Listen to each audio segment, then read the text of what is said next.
Magandang umaga po. Ako po si Brother Arnold. Nagbabalik upang muli kayong saluhan tuwing Huwebes ng umaga upang magkapet, pandasal.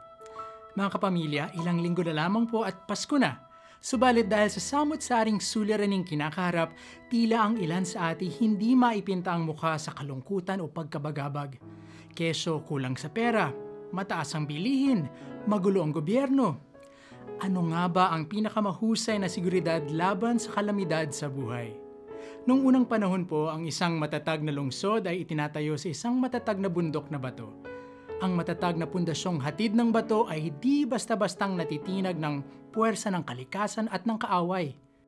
Nasusulat kay Propeta Isias na ang Diyos ang nag-iisang walang hanggang bato.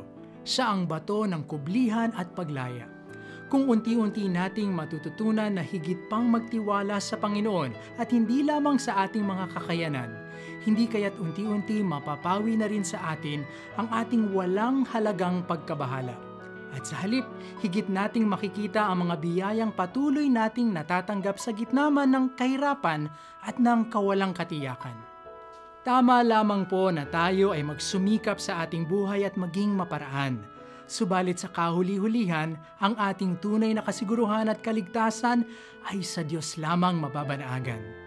Manalangin po tayo.